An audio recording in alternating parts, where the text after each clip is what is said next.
Helen, Hi, Rihanna. what would you say in terms of temporal, like year-wise, when did your sort of political awakening happen? September 11th, 2001. Yeah. And you're a millennial, I am an elder millennial. and I am a Gen Z. So I'm Yes. someone who, I was born in 1999. Feels good, yeah? I grew up, my political awakening would happen much later in 2016, pretty much, which is true of a lot of people in Gen Z. But for me, I know about 9/11. I know about the fallout. I know about the Iraq War, and I know about the 2004 election and the 2008 election and the 2012 election. But they're almost abstract histories to me. Versus someone like me who was already a teenager, late teenager, early adult when all of those things happened, and even a working professional by the time we got to 08, 2012. Yeah, but it's meaningful, these major events that happen at a certain almost developmental period in your life when you're developing a political identity. Mm-hmm. What's happening at the time is going to project forward into your entire attitude towards the country into the future. Oh, yeah, definitely. I mean, look at baby boomers who came of age in the 1960s. Look at, the silent generation who came of age during the Great Depression. All of these things leave a mark upon your psyche, and you carry that mark or those marks with you for the rest of your life. How do you think your political awakening kind of oriented you? I mean, you had 9/11, you had the economic crisis of 2008 and onwards. You also had the election of the first Black president. How do you think that kind of affected you? That's a really good question. I've been thinking a lot about 40 lately. And I think, I've actually been thinking about that question a lot. And I think I've seen myself go from being young and idealistic to curmudgeonly and jaded.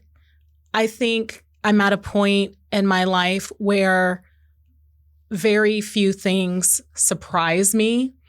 I'm at a point in my life where I accept what is, and I don't really worry about what was or what will be.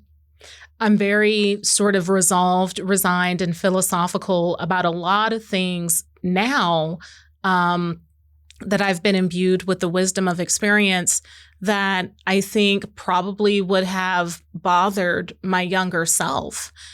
Yeah, it's a way of living with what are massive and sometimes inexplicable systems and events. One way in which it affects, I think, Gen Z politically, in this broad information and media environment, is just there's so many extremes, there's so many different sort of truths that you could find, that it naturally leads to a level of disillusionment and skepticism. Yeah, because there's so much in the world. You might care a lot about the inequality, or you might care about the character of the country, depending on whatever your political persuasion is. But you are constantly exposed. You're constantly bombarded. There's no off switch. I think for those of us who, we had dial-up. So full disclosure, yes, we had the internet. But once upon a time, you had to dial it up and you had to wait. And God forbid somebody picked up the phone. And don't send no faxes, okay? Y'all over here trying to send faxes. Messed up me burning my D'Angelo Brown Sugar CD. Yes, carbon dating me right now. It's happening. But I think for you guys, because you were born in an age where you were constantly on, you don't know how to turn off. For those of us who were born in an age where we could still control the on and off switch, some of us have lost that ability too. For people who do not have that very intimate understanding of how messaging works, it can be very extremely hard to turn off. Yeah. And it's even worse when that has now become your primary source of connection and belonging. Yeah. Because to turn off means to become isolated for a wide generation of people. And isolation is scary.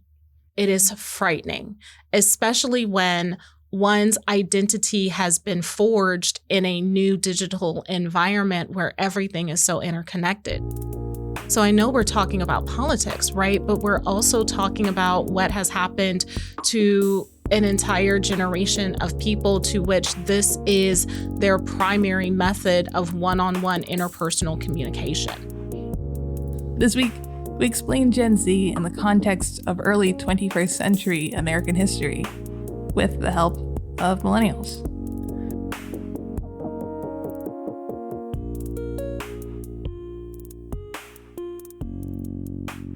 Paul Renfro is an author. He's a professor of history at Florida State University, and he's a millennial who teaches 21st century American history to college students who don't quite remember it. Well, first and foremost, the students are really phenomenal. And then secondly, they do have this base of knowledge, I think, about American politics. They don't know all that much about the George W. Bush era because they either weren't alive or were very, very young during it.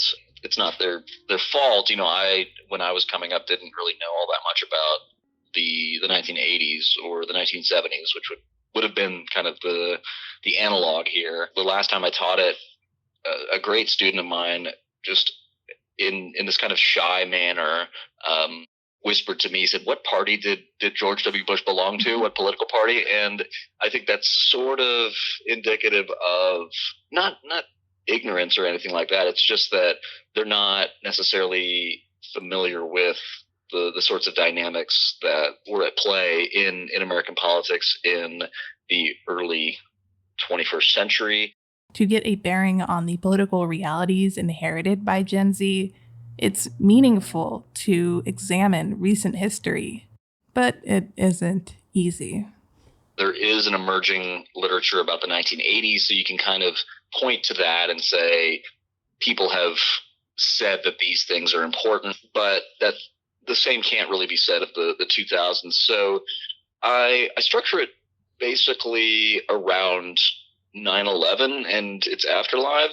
And one kind of core theme of the class is I think students have come of age in a period of that a lot of historians, I think now kind of looking at the present day and then contextualizing it, a lot of historians say it is a particularly unstable time in American political history. I want to kind of excavate the roots of that. One of the kind of implicit or maybe explicit arguments of the class is that there are these continuities between the Bush era and the Obama era and the Trump era that kind of have led to that instability. For the older half of Gen Z, they were teenagers or young adults during the second term of President Barack Obama. But Paul's students, who are currently 19, 20, 21, they have no memory of a President Bush. They have scarce memory of a President Obama.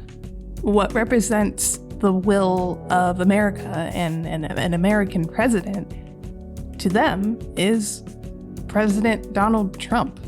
I think they're just really cynical about American politics because they have not, maybe even more cynical than millennials. I think we're quite cynical, but we nevertheless had some feeling of hope at various periods. I don't know if they've ever had that, There's always been unrest and tension and violence in the evolution of America. And it's not hard to see that the country is at a kind of inflection point.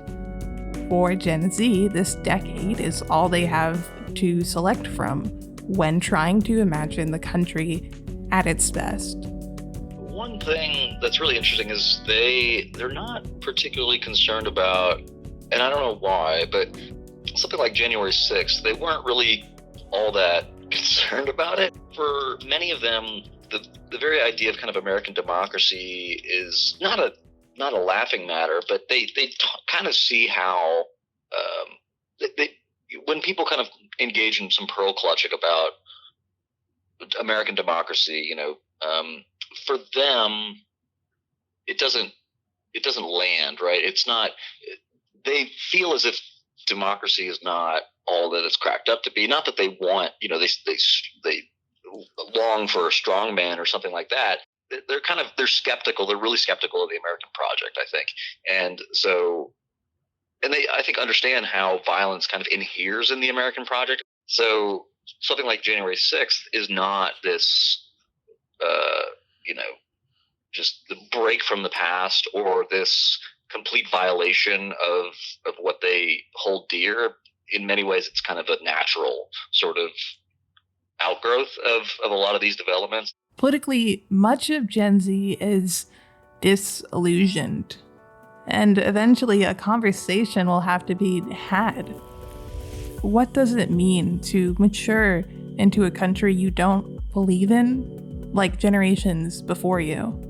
I'm very concerned about January 6th and very concerned about similar sorts of violence that, who knows if that actually happens, but it's something that I'm fearful of. I think they're less fearful of that, and I'm not exactly sure why. I think it's just they're cynical, and that cynicism is healthy.